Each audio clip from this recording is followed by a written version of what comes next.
पौधे से अन्न बनेगा, अन्न स्वस्थ होगा, उसमें पोषक तत्व होंगे, वो अन्न हम खाएंगे तो हम स्वस्थ रहेंगे। वही पौधे को उसका चारा जो है, अगर उसमें पोषक तत्व अच्छे हैं तो वो जानवर खाएंगे, जानवर स्वस्थ रहेंगे।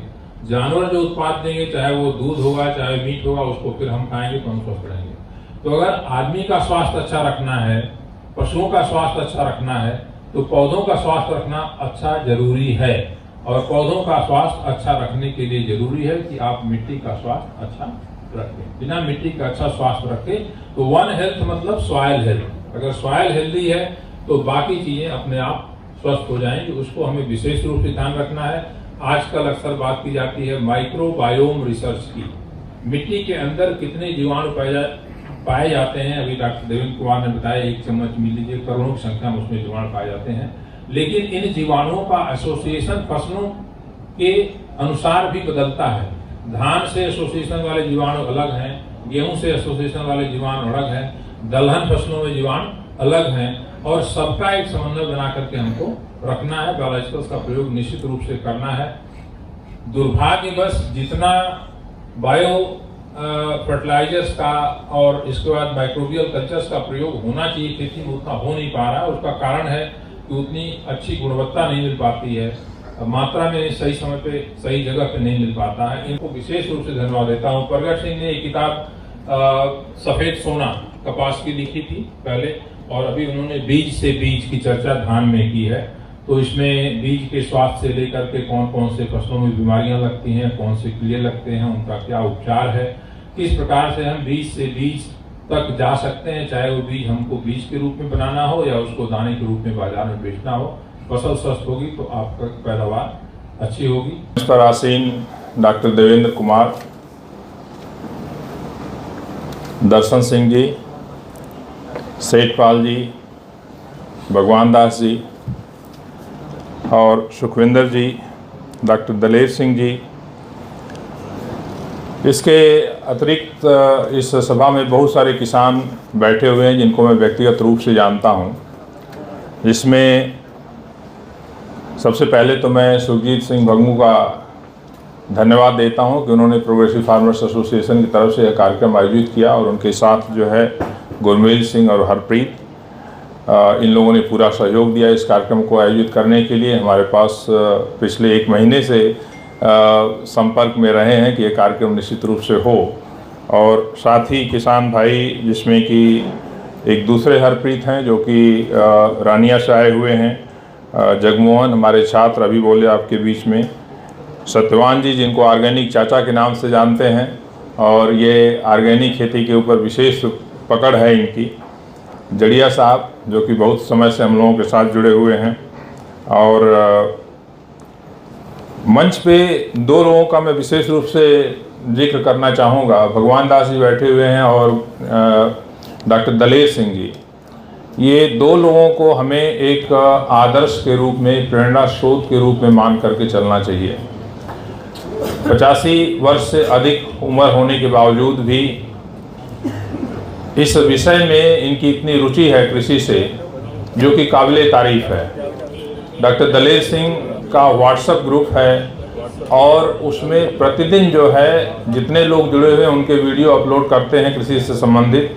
उनकी जो तकनीक है, चाहे वो सूखा कद्दू की बात करें, चाहे बट पर धान लगाने की बात करें, पानी को कैसे बचाएं, जितनी शिद्दत के साथ ये काम करते हैं वो शायद किसी के लिए कर पाना बहुत मुश्किल काम है। डॉक्टर साहब, मैं विशेष रूप से आपको धन्यवाद देता हूं, आपसे मिलने का पहली बार मौका मिला।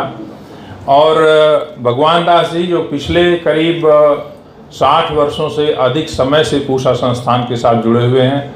हरित क्रांति 1960 के दशक में आई थी, और हरित क्रांति के बहुत सारे प्रयोग, जो मैक्सिकन गेहूं आए थे, उस समय BS माथुर गेहूं के वैज्ञानिक हुआ करते थे पूषा संस्थान में, उनके माध्यम से भगवान दास जी के खेत पे प्रयोग किए गए थे। और उसके बाद पूषा संस्थान के द्वारा विकसित जितनी प्रजातियां हैं, चाहे गेहूं की हों, धान की हों, उनको पंजाब में फैलाने का काम इनकी संस्था के माध्यम से, यंग फार्मर्स एसोसिएशन के माध्यम से होता रहा रखड़ा में, जिसको हम लोग इनके फार्म को पंजाब का प्रवेश द्वार बोलते हैं पूषा संस्थान के लिए। इनके फार्म के माध्यम से हम लोग पंजाब में प्रवेश किए अपनी टेक्नोलॉजी के साथ, तो मैं विशेष रूप से भगवान दास जी का धन्यवाद करता हूं कि आज इस मंच पर उपस्थित हैं हम लोगों के बीच। मैंने बंगू जी से कहा था कि हमारे पास जो है समय 2 बजे हमको यहाँ से निकल जाना है और इस समय 1:50 हो गए हैं। हमारे पास 10 मिनट समय सिर्फ बचा है हमें बोलने के लिए। मैं सबकी भावनाओं का कद्र करता हूँ, लेकिन बहुत सारी बातें जो हमें कहनी थी वो कह दी गई हैं हमारे, और इस बात की हमें बहुत खुशी होती है कि वैज्ञानिक के तौर पे धान से संबंधित, बासमती धान से संबंधित जो चर्चा हमें करनी थी उसमें तकरीबन 80% बातें आप लोगों ने हमसे पहले कह दी। हमें कुछ कहने के लिए बचा नहीं है। लेकिन संगरूर की इस धरती पर, पंजाब में विशेष रूप से अपने आप को भाग्यशाली समझता हूँ।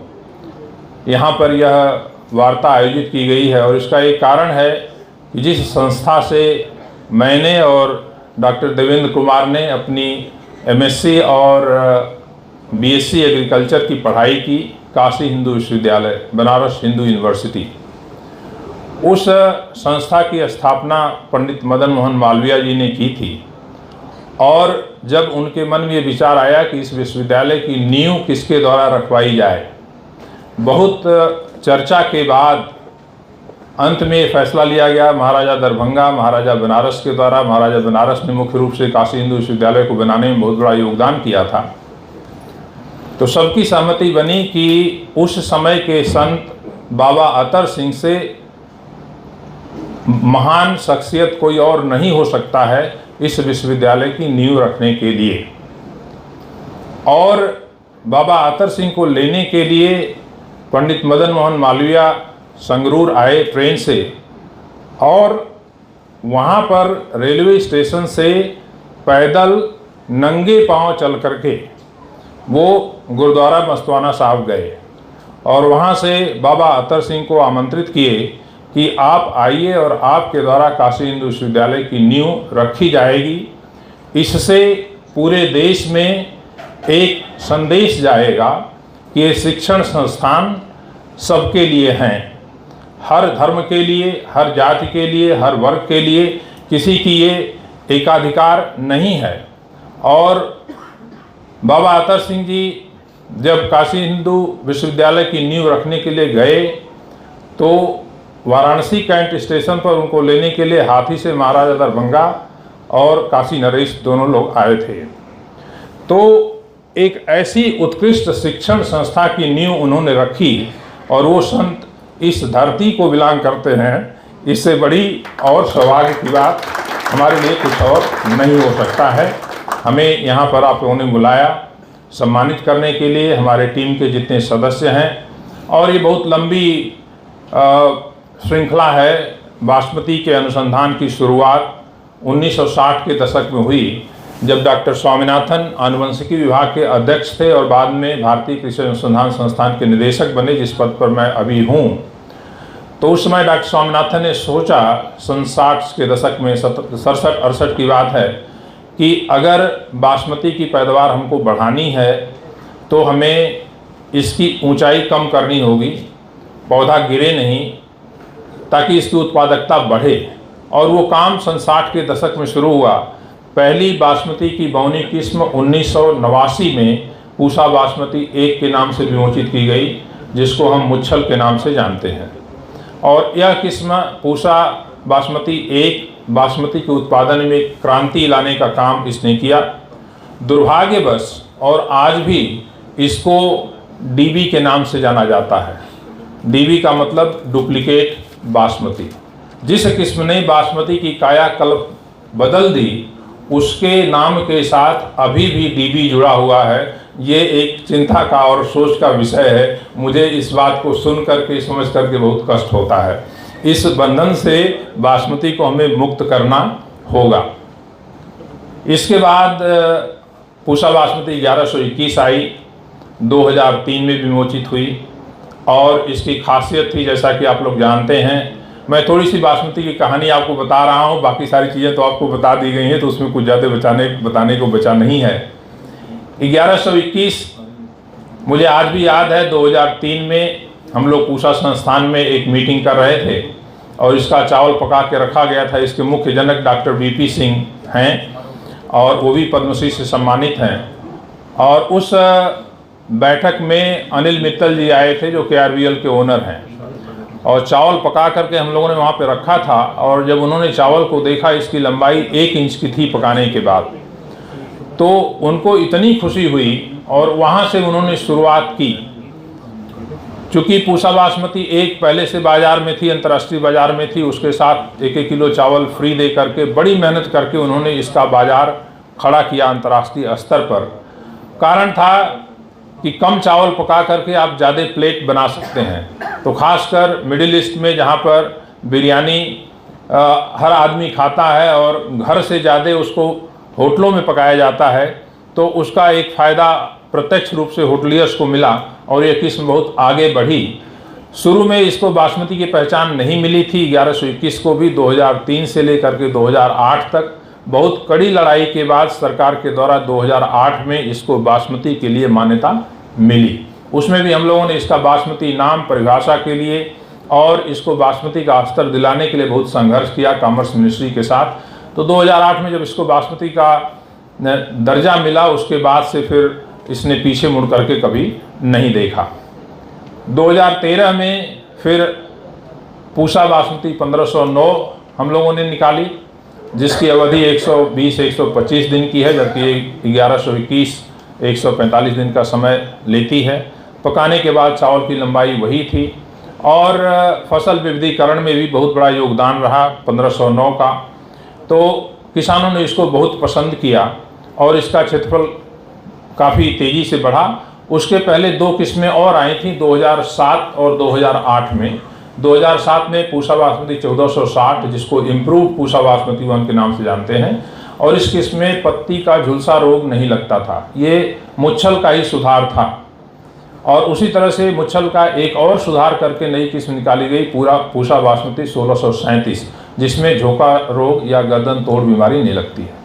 एक खास बात मैं बताना चाहूँगा कि ये तीनों किस्में थीं जो मुच्छल से निकली। दोनों किस्में पूसा बासमती 1, पूसा बासमती 1460 और पूसा बासमती 1637, इन तीनों किस्मों में झंडा रोग बिल्कुल नहीं लगता है। आप लोगों का अनुभव होगा, जो लोग मुच्छल लगाए होंगे उन्होंने इस चीज़ को निश्चित रूप से महसूस किया होगा कि इन तीनों किस्मों में झंडा रोग नहीं लगता है।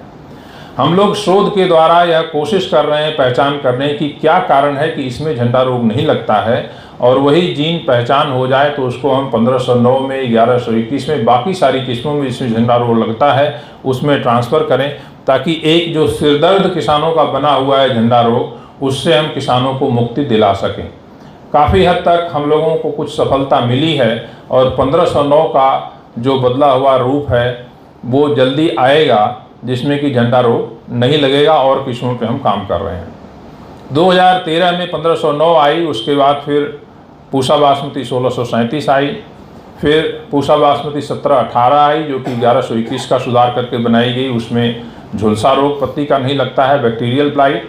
1718 का भी तना मजबूत होता है, गिरती नहीं है, ये भी काफ़ी पसंद की गई। और उसके साथ ही साथ पूसा बासमती 1728 आई थी जो 1401 की बदल थी, उसमें झुलसा रोग नहीं लगता था। चावल की गुणवत्ता बहुत अच्छी थी, लेकिन पैदावार में थोड़ी उसमें कमी रही और किसानों ने उसको उतना पसंद नहीं किया, वो किस्म पीछे रह गई। अब 2 वर्ष पहले हम लोगों ने 3 किस्में निकाली थी। 1509 का की बदल जो जैसा कि बताया गया 1847, 1121 का बदल 1885 और 1401 की बदल 1886। और इन तीनों किस्मों में जो बदलाव किया गया है, पत्ती का झुलसा और पत्ती का झोंका रोग, ब्लास्ट की बीमारी, गर्दन तोड़, ये बिल्कुल नहीं आता है। जो किसान भाई पिछले वर्ष इसको लगाए हैं, इस साल बहुत बड़े पैमाने पे लगने जा रही है। पिछले वर्ष हमने 1-1 किलो बीज दिया था। उन किसानों के यहाँ मैं गया, किसान संपर्क यात्रा निकाली। 5 दिन में पंजाब में रहा, हरियाणा में रहा, किसानों के घर पे रुका और इतना अच्छा रिस्पांस था जिसको देखकर बड़ी प्रसन्नता हुई। और इस बार रकबा काफ़ी इन किस्मों का बढ़ा है, तो निश्चित रूप से इसका सीधा फायदा किसानों को मिलेगा। अब रही बात धान में पानी की बचत हम कैसे करें। एक तो फसल की अवधि हम कम करें, उसमें जो कम अवधि की किस्में हैं उसमें पानी कम लगता है, विविधीकरण भी होता है। इसके अलावे जो धान लगाने का तरीका है उसमें जैसे डॉक्टर दलेर सिंह ने बट पे रोपाई की बात करी, सूखा कद्दू की बात करी, और इसके साथ साथ धान की सीधी बिजाई जो है ये भी एक बहुत कारगर तरीका है, जिसमें धान में पानी की बचत करीब 30-35% होगी, इसके साथ साथ लेबर की बचत होगी, और जो ग्रीन हाउस गैस का उत्सर्जन होता है उसमें 30-35% के आसपास कमी आती है। धान की सीधी बिजाई दो तरीके से मुख्य रूप से की जाती है। एक तो वेट डीएसआर बोलते हैं, जिसमें कद्दू करके ऊपर से छिड़काव करते हैं, और वो विधि उन क्षेत्रों में अपनाई जाती है जहाँ पे पानी की कमी नहीं है, दक्षिण भारत में खास कर जाइए। और इसके अलावे मिट्टी थोड़ी भारी है उनकी, जो है हल्की मिट्टी नहीं है। दूसरा ड्राई डीएसआर है, जिसमें हम सूखे में धान की सीधी बिजाई करते हैं, और इसमें भी दो तरीके हैं। एक जो तरबतर विधि है, जिसमें कि पहले खेत में गेहूं की कटाई करने के बाद आप उसको, अगर बरसात हो गई है इस बार, जैसे बहुत अच्छी बरसात हुई थी, उसी नमी पे जुताई कर दीजिए 2 बार 3 बार, इसके बाद फिर लेजर चला करके लेवलिंग कर दीजिए, फिर खेत में पानी लगाइए। पानी लगाने के बाद जब बत्तर आ जाता है उसकी जुताई करिए, जुताई करने के 2-3 बार बाद फिर उसके बाद लेजर चलाइए, ताकि मिट्टी अच्छी तरह से बैठ जाए, जिससे नमी जो है संचित रहे, जल्दी नमी उड़े नहीं। फिर इसके बाद ड्रिल से उसकी बुआई करिए बीज की। 8 किलो बीज 1 एकड़ में लगता है, जिससे आराम से बुआई हो जाती है। बीज का उपचार उससे पहले करना जरूरी है। 2 तरीके से बीज का उपचार कर सकते हैं। या तो बीज को 24 घंटे बावस्टीन का घोल बनाएं, 2 ग्राम बावस्टीन प्रति लीटर पानी में बनाएं, करीब 10 लीटर पानी में 8 किलो बीज डुबो करके 24 घंटे रखें, फिर बीज को बाहर निकाल करके छाए में सुखा लें, उसकी बुआई करें।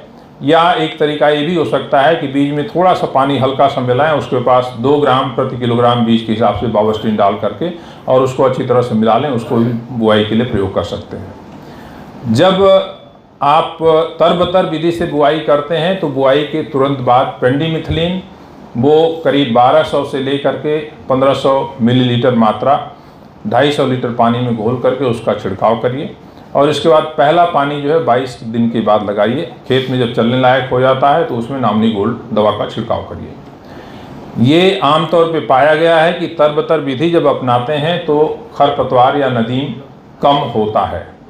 दूसरा तरीका यह है कि आप सीधी बिजाई पहले कर दीजिए और इसके बाद ऊपर से पानी लगाइए। खेत में चलने लायक हो जाता है तो उसके बाद फिर दूसरे दिन या पहले दिन दूसरे दिन करीब उसमें छिड़काव पेंडिमिथिलिन का कर दीजिए और उसके बाद फिर नामनी गोल्ड लगाइए। दूसरे तरीके में अंकुरण बहुत अच्छा होता है। पहले तरीके में तरबतर में कई बार बुआई के तुरंत बाद अगर बरसात हो गई दूसरे दिन तीसरे दिन तो ज़मीन पे पपड़ी पड़ जाती है और अंकुरण अच्छा नहीं हो पाता है, तो पपड़ी को तोड़ना पड़ेगा या हल्का पानी लगाना पड़ेगा, तब आपका अंकुरण अच्छा हो जाएगा। लेकिन अगर हम बुआई के बाद पानी लगाते हैं तो उसमें अंकुरण में कोई कमी नहीं आती, अंकुरण बहुत अच्छा होता है। खरपतवार का नियंत्रण थोड़ा सा हमको करना पड़ेगा। एक और समस्या आती है जो कि अगर पिछले वर्ष धान की जो फसल लगाए हैं, कटाई के समय अगर धान झड़ गया तो उसका अंकुरण हो जाने से थोड़ा सा मिक्सचर आ जाता है, तो उसमें अगर हम जो तरबतर विधि करते हैं उसमें जो धान के बीज होते हैं उनका अंकुरण हो जाता है तो अपने आप समाप्त हो जाता है।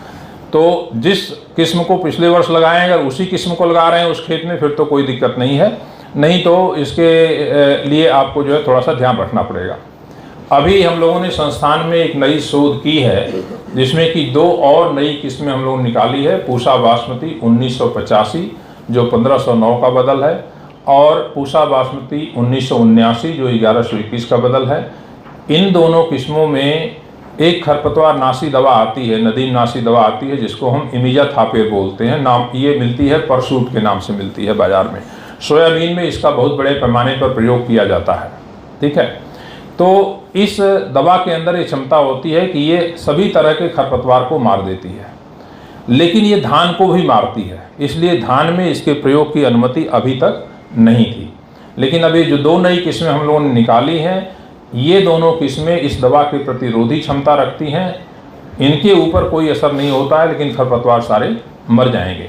इन किस्मों के आ जाने के बाद धान की सीधी बिजाई में एक आमूलचूल परिवर्तन आएगा और खरपतवार नियंत्रण जो सबसे बड़ी समस्या है धान की सीधी बिजाई की, उसको हम पूरी तरह से नियंत्रित कर पाएंगे, इसमें कोई दो राय नहीं है। थोड़ी सी इसमें देर हो रही है क्योंकि जो खरपतवार नाशी दवा है उसको धान पे प्रयोग करने की अनुमति नहीं है। उसकी एक प्रक्रिया है, सेंट्रल इंसेक्टिसाइड बोर्ड और रजिस्ट्रेशन कमेटी को एप्लीकेशन उन्होंने डाली है और वो एप्लीकेशन उम्मीद करते हैं कि जल्दी से जल्दी हो जाए क्लियर, तो इस वर्ष नहीं तो अगले वर्ष निश्चित रूप से इसका बीज हम किसानों को दे पाएंगे। जो धान की सीधी बिजाई है, इसके और कई फायदे हैं। जैसे अभी बात की जा रही है कार्बन फार्मिंग की, कार्बन क्रेडिट की, एक नया विषय है। मैं सोचता हूं कि इसके बारे में थोड़ी सी जानकारी आप लोगों को दे दें। धान की खेती में या किसी भी खेती में अगर आप ऐसी कृषि पद्धतियों का प्रयोग करते हैं जिनसे पर्यावरण सुरक्षित होता है, जैसे लेजर लेवलिंग है, स्प्रिंकलर से सिंचाई है, जो बायो कंट्रोल एजेंट हैं उनका प्रयोग है, जो जैविक खादें हैं उनका प्रयोग है, पराली को न जलाएं, उसको खेत में मिलाएं, सड़ाएं गलाएं, धान की सीधी बिजाई करें, फसल का विविधीकरण करें, यानी कि धान को छोड़ करके, धान की रोपाई छोड़ करके अगर सीधी बिजाई पे जाते हैं या धान को छोड़ करके मक्का पर, सोयाबीन पे, अरहर पे जाते हैं, तो इन सारी विधाओं को हम रीजनरेटिव एग्रीकल्चरल प्रैक्टिसेस कहते हैं। ऐसी प्रक्रियाएं जिनसे हमारी ज़मीन अच्छी होगी, पर्यावरण अच्छा होगा, इनके लिए किसान को पैसा मिलेगा। तो इसका कार्बन क्रेडिट मिलता है। जैसे अगर DSR कर रहे हैं तो उसका 1 कार्बन क्रेडिट मिला, पराली नहीं जला रहे हैं तो 1 हेक्टेयर में 1 कार्बन क्रेडिट जो है वो 1 टन कार्बन डाइऑक्साइड के उत्सर्जन के बराबर होता है। जितना पोल्यूशन 1 टन कार्बन डाइऑक्साइड से होता है उसको 1 कार्बन क्रेडिट मिलता है। अगर हम ये नहीं जलाते हैं तो 1 हेक्टेयर में 1 कार्बन क्रेडिट मिलेगा। इस तरह से सभी पद्धतियों का प्रयोग करें तो करीब 10 कार्बन क्रेडिट 1 हेक्टेयर में मिल सकता है। और 1 कार्बन क्रेडिट का मूल्य अंतर्राष्ट्रीय बाजार में इसमें $30 के आसपास है। तो $300 1 हेक्टेयर में आपको मिला। $300 को आप 82 रुपये से मल्टीप्लाई करिए तो करीब 25,000 रुपये 1 हेक्टेयर में रीजनरेटिव एग्रीकल्चर प्रैक्टिसेस के प्रयोग के लिए किसानों को मिलेगा। सवाल ये आता है कि ये पैसा कौन देगा। अब जैसे जैसे पर्यावरण को लेकर के जागरूकता बढ़ती जा रही है, सरकारों को इसके प्रति वचनबद्ध होना पड़ रहा है। जैसे माननीय प्रधानमंत्री जी ने कहा है सन 2070 तक हम नेट जीरो कार्बन एमिशन पर जाएंगे, ये संकल्प है हमारा। तो इसमें कृषि क्षेत्र से करीब 450 मिलियन टन के आसपास जो है ग्रीन हाउस गैस का उत्सर्जन होता है, इसको हमें कम करना है। तो अब जो बहुत सारे ऐसे व्यवसाय हैं, जैसे आपका हवाई जहाज़ उड़ रही है तो उसमें फ्यूल जलता है, उससे प्रदूषण होता है। फर्टिलाइज़र इंडस्ट्री में फर्टिलाइज़र बन रहा है, उससे प्रदूषण हो रहा है। लेकिन ये व्यवसाय ऐसे हैं जहाँ पे ये अपना कार्बन फुटप्रिंट वातावरण पे कम नहीं कर सकते हैं, लेकिन वो लोग दूसरे का कार्बन खरीद सकते हैं। अगर कार्बन क्रेडिट कहीं और से उपलब्ध है तो उसको खरीद सकते हैं, उसके लिए पैसा देंगे। तो अभी कुछ कंपनीज ने पंजाब में, हरियाणा में रजिस्ट्रेशन शुरू किया है। ग्रो इंडिगो नाम की एक कंपनी, उन्होंने फार्मर्स का रजिस्ट्रेशन कार्बन प्रोग्राम में शुरू किया है और ये पैसा उन कंपनियों से आएगा जो किसानों को मिलेगा। और ऐसा माना जाता है कि आज जो हम धान और गेहूं के निर्यात से, धान के निर्यात से करीब मान के चलिए कि टोटल जो है 65,000 करोड़ के आसपास जो है हमको विदेशी मुद्रा का अर्जन हो रहा है। और इस बार, पिछले वर्ष तक था, इस बार ये बढ़कर के करीब 90,000 करोड़ के आसपास जा रही है। तो जो ये गेहूं, धान के निर्यात से और गेहूं के निर्यात से 10,000 करोड़ का गेहूं निर्यात हुआ था, इसके निर्यात से जो पैसा आएगा इससे ज़्यादा पैसा कहीं कार्बन के निर्यात से आगे आने वाले दिनों में आएगा। सिर्फ हमें किसानों को अपनी सोच बदलनी है और जो नई तकनीक आ रही उनके साथ जुड़ करके आगे बढ़ना है। तो इस दिशा में भी हमको प्रयास करना होगा। इसके बारे में हम और जानकारी देंगे।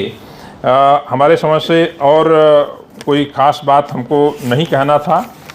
धान की सीधी बिजाई विशेष रूप से मैं ये चाहूँगा, अनुरोध करूँगा आप लोगों से कि सभी लोग कम से कम 1 एकड़ 2 एकड़ में जो लोग शुरुआत नहीं किए वो शुरुआत करें। और इसके बुआई का समय 25 मई से लेकर के 20 मई से लेकर के 15 जून तक का है, उससे आगे आप नहीं जाएंगे। इस पीरियड में ही बुआई करें तो ये अच्छा रहेगा। और एक बार शुरुआत करके अनुभव करके देखिए, जिन लोगों ने किया है उनके अनुभव काफ़ी अच्छे हैं। कल ही मैं गया था यहाँ पर पीपलथा गांव में, जींद ज़िले में बिल्कुल बॉर्डर पे पड़ता है, और वहाँ पे 2-3 किसानों के यहाँ होकर के आया। उन्होंने थोड़ा सा जल्दी कर लिया, 1401 की बुआई उन्होंने कर ली है अभी, और 1886 की भी की हुई है। और पिछले साल हमारे साथ जो है हरप्रीत है, बैठे हुए हैं यहाँ पर, इन्होंने 1401 का और 1886 का प्लाट बिल्कुल अगल बगल लगाया था। 1 एकड़ 1401 का और 1 एकड़ 1886 का DSR लगाया था। इनके खेत पे मैं गया था, 1401 में पत्ती का झुलसा रोग और झोंका रोग दोनों इतना बुरी तरह से आया था कि करीब हम जब गए थे तो उस दिन फसल जो है करीब 45 दिन के आसपास की रही होगी। और जो दूसरी फसल थी 1886 की, उसमें कहीं कोई बीमारी नहीं थी। हरप्रीत, आप बताएं कितनी पैदावार मिली थी आपको 1886 की एकड़ में? लगभग 30 क्विंटल की बेस्ट है DSR के लिए 1886 बहुत बेस्ट है। 30 कुंटल DSR में 1886 की पैदावार इनको मिली थी। और जो 1401 लगाए थे बगल में, उसमें कितना आया था? 22 कुंटल उसमें आया था। तो कम आने की उम्मीद ही नहीं है।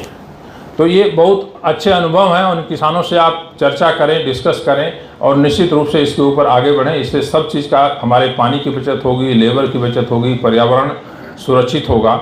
और जो लक्ष्य है हमारा कि धान को अगर पंजाब, हरियाणा, पश्चिमी उत्तर प्रदेश में कायम रखना है तो ये ज़रूरी है कि हम अपनी जो तकनीक है इसको बदलें।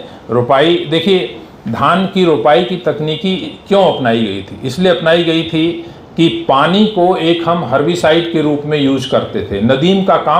नदीम नासी का काम करता था पानी। रोपाई के बाद आप जो है 10 दिन पानी खड़ा रखिए, खरपतवार अपने आप समाप्त हो जाता था। अब हमारे पास उसके विकल्प आ गए।